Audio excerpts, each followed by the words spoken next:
Starting with lesson number 1, reproduction in lower and higher plants. In the last year, we have studied the morphology of flowering plants. In that, we have studied the different methods of vegetative propagation and the structure of flower.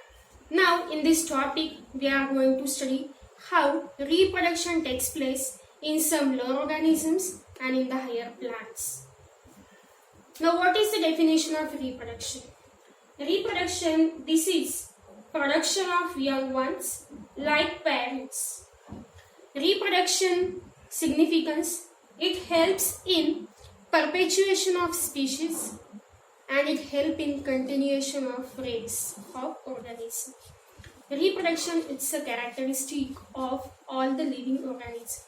But still, we have studied reproduction is exception in certain organisms, like in mule which is the hybrid formed by crossing the horse and the donkey.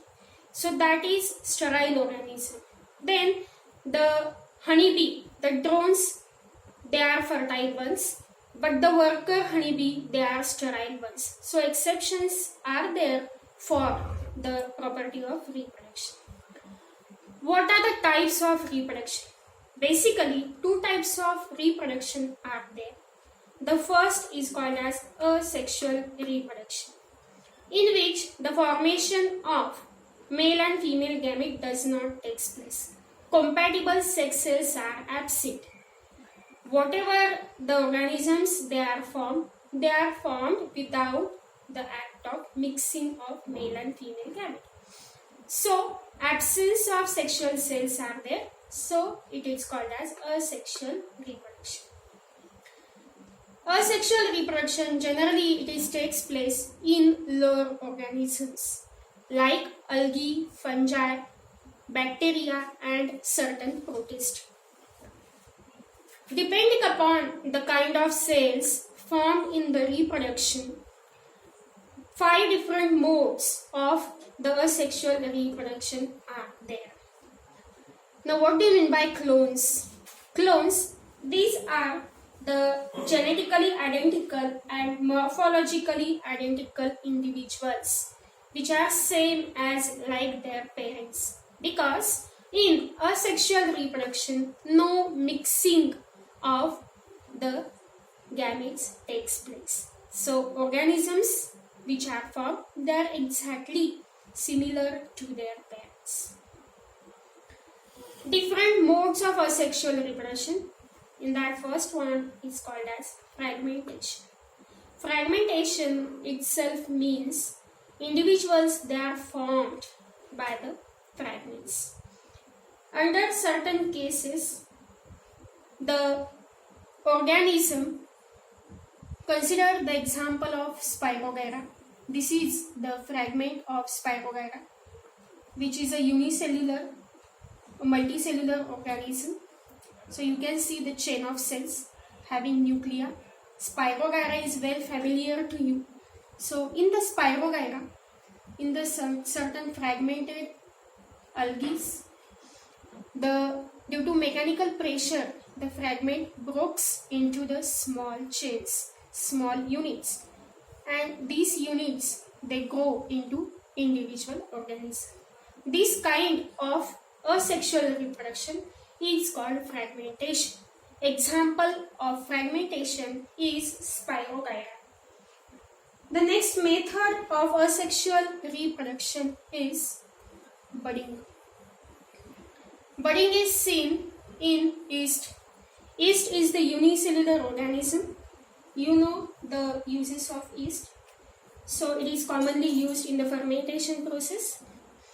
In yeast, consider this is the parent cell having the nucleus. This parent cell, when it matures, it shuts off the birds. This takes place in the favorable condition. So the parent cell shuts off one or more birds at a time. These birds, they separate from the parent bird and then they grow into individual fungi, in individual plant.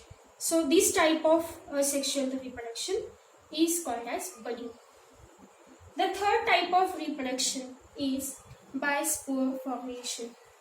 This is commonly seen in the unicellular algae.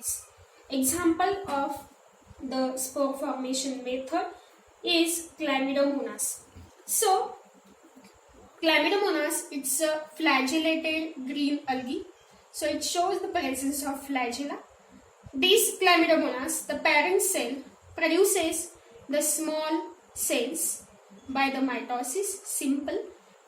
Then the parent cell bursts off and it releases the zoospores outside. These zoospores then they grow independent to each other into new individuals. The other methods of asexual reproduction is binary fission. So in the binary fission, binary means a single cell, it broken down into the two individual cells, parent cells.